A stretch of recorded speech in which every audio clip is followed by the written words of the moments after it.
परिक्रमा की हमने, और फिर अगले दिन हमने श्री गोवर्धन गिरिराज जी की परिक्रमा की। 7 कोस की परिक्रमा, लगभग 21 किलोमीटर।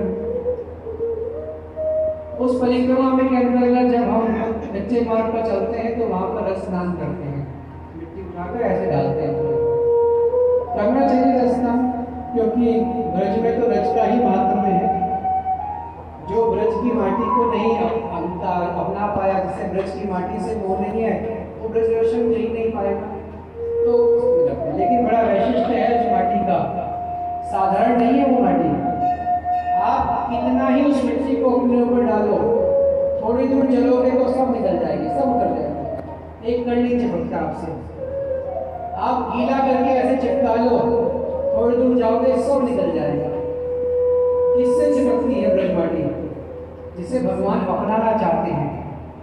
2 तरह के कण हैं, एक श्याम एक गौर, काला सफेद कण उस माटी में। श्याम भगवान कृष्ण है, गौर राधा रानी है। ये राधा कृष्ण जिसे स्वीकार करते हैं उसे ही ब्रज माटी चिपकती है, नहीं तो नहीं चिपकती। हमने परिक्रमा की खूब स्नान किया, ऐसे 1-2 मुट्ठी नहीं, बाल्टी भर भर के स्नान, बहुत आनंद आता है। सबने किया, लोटपोट हुए, उस रज की होली भी खेली। वो आनंद में दोबारा कब मिलता है पता नहीं। तो साथ में हम संकीर्तन करते हैं, मृदंग करताल भक्त वैष्णव होते हैं, क्योंकि महाप्रभु जी की आज्ञा है, कीर्तनाख्या भक्ति है। गौड़ीय समाज में कीर्तन ही भक्ति का प्राण है, नाम संकीर्तन भगवान ने कहा है।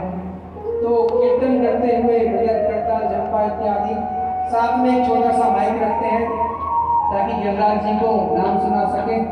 एक ट्रॉली होती है जिस पर स्पीकर हम लगा लेते हैं, इतना कोई ढो नहीं पाता, पहिए वाली ट्रॉली।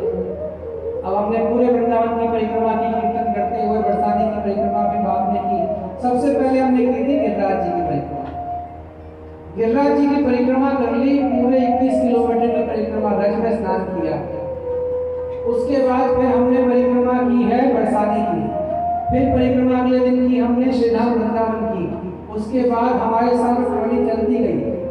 फिर हमें जब विदा होने का समय आया, प्रणाम किया, भक्त लोगों ने ट्रेन की रिजर्वेशन कराई थी, उस ट्रॉली को हमने रख दिया ट्रेन में, ऐसे कोई प्यार से संभाल के ऐसे रख देते हैं, वहां रख लिया। और इतना सा भ्रमण करने के बाद जब वह ट्रॉली वापिस आई मठ में हमारे, तो उसमें कितनी सारी रज चिपक के आई है।